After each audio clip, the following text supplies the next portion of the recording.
Bismillahirrahmanirrahim. Deməli, niyyət mövzusundan danışmaq istəyirəm.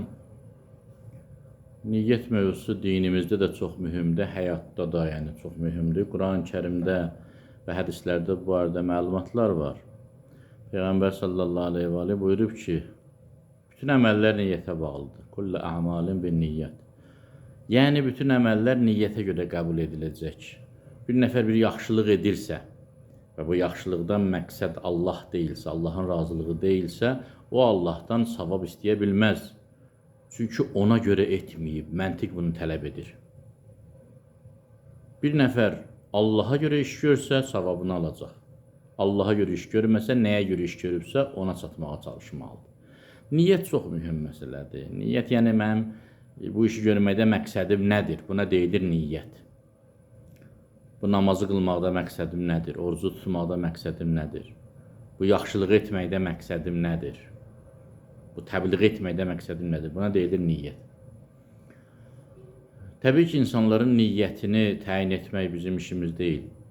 Hər kəsin qəlbində də Allah Teala onunla belə deyək, məşğul olacaq, haqqı səbəb edəcək. Mən burada niyyət mövzusunun bir hissəsinə toxunmaq istəyirəm. O da bundan ibarətdir ki, təəssüf ki, biz insan olaraq öz etdiyimiz əməllərin niyyətinin nə qədər iyrənc olub olmadığının fərqinə varmırıq. Heç bizə maraqlı da deyil, heç yadımıza da düşmür. Amma başqalarında hətta xoş niyyətli insanları belə ittiham edirik ki, sənin niyyətin pis idi. Görün, pis niyyətli insanlara nələr deyirik. Eyni işi mən etsəm, o mənə pis görünmür. Məsələn, naməhrəmə baxmaq. Mən baxanda heç fikirləşmirəm ki, necə iyrənc görünürəm. Başqası baxanda baxıram ki, onun gözlərinə baxıram ki, ona bax, gör necə şor gözlü edir. Ya sosial şəbəkədə onu işıqlandırıram, rüsva edirəm ki, gör necə pis iş gördü, ya başqa yerdə danışıram dalısıca. Və yaxud mən birinin haqqını alıramsa, özüm üçün bəhanələr gətirirəm. Başqası haqqa girirsə, onu zalım adlandırıram, hədislər deyirəm, ayələr deyirəm. Buna tərazlıq çox pisdir. Allahın da xoşu gəlmir bundan, cəmiyyətdə də anormal vəziyyət yaradır. Ona görə Peyğəmbər sallallahu aleyhi və aleyhi bir səhabəsinə bir hədis söylədi. Söylədi ki, əməlləri Allah qatında qəbul etdirmək çox çətindir. Çox xalis əməl tələb edir Allah Teala. Çox səmimi, ixlaslı olmaq lazımdır.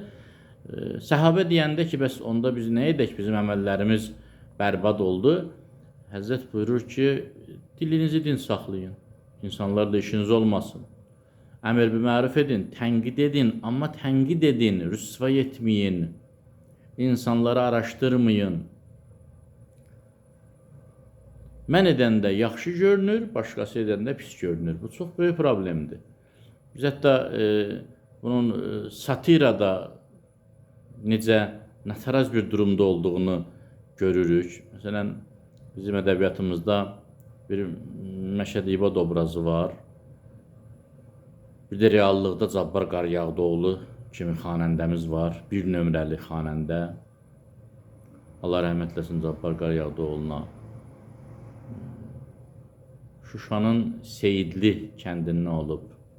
Bir Məşədinin oğlu olub. Boyaqçı bir kişinin oğlu olub.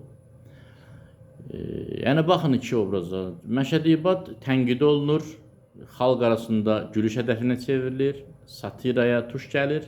Niyə? Məşəd İbadın həyatında pislik yoxdur, aldatmaq yoxdur, insanları incitmək yoxdur. Sadəlik var, səmimiyyət var. Amma qoca yaşda cavan qız almaq istəyir. Məşəd İbad qocadır, Gülnaz cavandır, Məşəd İbad Gülnaz almaq istəyir. Hamı necə baxır? Nələr deyirlər? Qoca kaftar, sənə 15 yaş olan qız nə gərək? Və s. və ilax sözlər. Hamı da baxır, gülür, hamı da ürəyində Məşəd İbad obrazını tənqid edir. Pis baxır buna, iyrənc baxır. Amma Cabbar Qaryağdıoğlu, böyük sənətkarımız 48 yaşında 13 yaşlı, səhv eləməsəm, Səlimə Xatuna vurulur Bakıda. Elçiliyə gedir, atası da vermir. Ona görə yox ki, yaş fərqi var. Ona görə ki, deyir, sənin evin yoxdur. Cabbar Qaryağdıoğlu da qızı almaq üçün 20 otaqlı bir ev tikdirir. Necə romantik sevgi?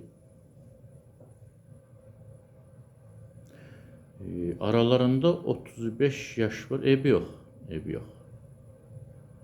Çünki bu məktəbət deyil ki, bu Cabbar Qaryağdıoğludur. Bunu biz özəlləşdirmişik, biz imki etmişik. Cabbar Qaryağdıoğlu böyük sənətkardır. Allah rəhmət eləsin. Söhbət Cabbar Qaryağdıoğlu şəxsiyyətindən getmir. Söhbət bizim insanlara baxışımızın fərqindən gedir. Yəni, Cabbar Qaryağdıoğlu incəsənət nümayəndəsidirsə, ona olar. 35 yaş fərqi var, nə olur? Olsun, eyb yox. Amma Məşəd İbadə olmaz. Niyə? Çünki nə oxuya bilir, nə oynaya bilir, heç nə, ona olmaz. Söhbət Cabbar və Məşdibatdan getmir, söhbət bizim baxışımızın natarazlığından gedir. Eyni işdir. Bəlkə də məsələn Məşəd İbadla Gülnaz arasında 35 yaş fərqi yox idi. Amma Cabbar Qaryağdıoğlu xanəndədirsə, sənətkardırsa, bizim dünyəvi, nəfsani zövqümüzə zövq verirsə, qoy evlənsin. 13 yaşı var, evi yoxdur. Aralarında 35 yaş fərq var, evi yoxdur. Amma o biri evlənməsin, o biri eləməsin. Niyə? Çünki yaş fərqi çoxdur. Bu nataraz məntiq, evlər yıxır, evlər. Sosial şəbəkədə nə oyunlar çıxarırlar belə əsassız ayranı turşiyəsinə xoş prinsipinə əsasən. Adını tənqid qoyub nə rüsvayçılıqlar edirlər. Mən deyim ki, Quran-ı Kərimdə Qaf surəsində Allah Teala buyurur ki, bunların hamısını mən qeyd elətdirirəm. Mə yəlfizu min qavlin illə lədeyhi rəqibun atid. Kimlə danışırsa 2 nəfər yazır. Allah Teala buyurur, kimlə danışırsa mənim keşikçilərim qeyd eləyir. Haqq hesab edəcəm. Dilinizdən nə çıxırsa cavabını verəcəksiniz. Allah axırımızı xeyir eləsin. Allah amanında qalın.